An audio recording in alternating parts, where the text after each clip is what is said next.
Satu lagi Ustaz, surat 2191. Ya, ya, ya, ya.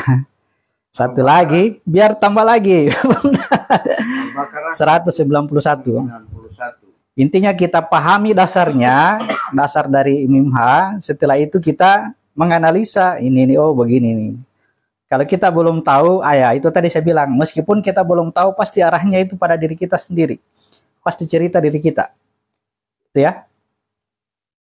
Dan bunuhlah mereka di mana kamu temui mereka. Dan usirlah mereka dari mana mereka telah mengusir kamu. Dan fitnah itu lebih kejam daripada pembunuhan. Dan janganlah kamu perangi mereka di Masjidil Haram kecuali jika mereka memerangi kamu di tempat itu. Ya. Jika mereka memerangi kamu, maka perangilah mereka. Demikianlah balasan bagi orang-orang. Ya. Perhatikan pergerakannya dari diri kita, dari titik terendah. Ini kita akan digerogoti terus oleh hawa nafsu. Ya. Dalam perjalanan ini kita akan digerogoti. Makanya pada saat ini, pada wilayah terendah kita, nah ini kekafiran akan menggerogoti kita. Ya, akan menguasai diri kita. Sehingga kita selalu berkeinginan untuk melakukan hal-hal buruk. Nah, ketika ada keinginan, langsung dikat, langsung saya tidak mau. Nah, itu namanya membunuh orang kafir di mana saja berada. Dimanapun kita berada, lihat kekafiran diri kita. Jangan sampai menyuruh kita untuk melakukan keburukan. Itu ya. Kemudian di wilayah ini, di sini berperang. Ya, di sini berperang. Karena sudah seimbang. Ya, begitu masuk di bulan haram, di wilayah wajah itu tidak ada lagi perang di sini.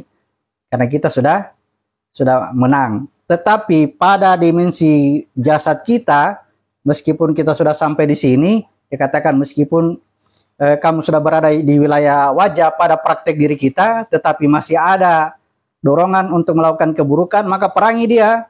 Maka larang itu dalam diri kita supaya tidak muncul sifat keburukan itu. Nah, itulah membunuh orang kafir di mana saja kamu berada, artinya perhatikan dirimu, jangan sampai ada dorongan untuk melakukan hal keburukan, maka segera, ya, jangan menunggu, langsung cut, langsung matikan, tidak boleh ini, tidak boleh, ya, itu membunuh orang kafir. Nah, terkecuali tadi sudah sampai di wilayah ruh, di wilayah wajah ini, lepas dari wilayah peperangan, nah ini dia selalu menyuruh kita melakukan kebaikan. Itu bulan haram, ya. Tidak ada lagi perang di situ.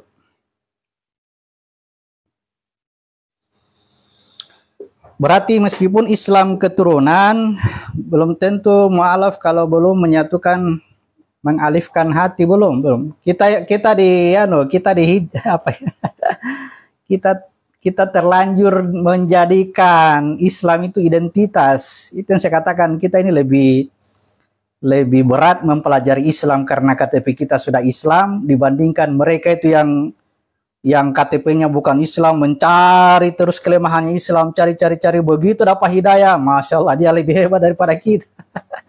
Kita ini ya baca Al-Quran ditakut-takuti, ya katanya sudah ada ulamanya, ikuti saja apa yang dikatakan ulama, akhirnya ya kita hanya mendengarkan apa yang orang katakan. Artinya kita mempertaruhkan diri kita ini kepada orang lain, keselamatan kita ditentukan siapa orang yang kita ikuti. Dalam Al-Quran diingatkan, kalau kau mengikuti kebanyakan orang, niscaya mereka akan menyesatkanmu dari jalan Allah. Jadi jalan terbaik itu adalah kita memeriksa tentang penciptaan diri kita, supaya kita tahu masalah kita di dunia ini apa. Ya. Kenapa saya harus disuruh masuk Islam? Ada apa dengan saya? Ada apa dengan diriku? Sampai disuruh masuk Islam, sampai dilarang mati kecuali Islam. Ada apa dengan diriku? Nah, itu dimulai dari proses pengenalan diri atau proses penciptaan diri manusia berdasarkan Al-Quran. Itu lebih aman, ya, lebih aman karena yang tahu tentang diri kita ini ya pasti yang menciptakan kita. Ya. Kalau kita mendengarkan penjelasannya orang lain, ya memang hebat sekali, luar biasa. Banyak dia sebut diri ini namanya, ruhmu itu namanya Ahmad. Nurnya itu, nur jasadmu ini namanya Nur Muhammad. Sabarlah, tenanglah ya. Mulailah dari ya proses penciptaan awal. Ada apa yang terjadi pada penciptaan awal. Tidak perlu ada istilah-istilah yang kelihatannya sangat canggih, tidak perlu. Tinggal ya kita hanya berusaha pahami Al-Quran, sederhana, singkat ya, tidak perlu ada tambahan-tambahan.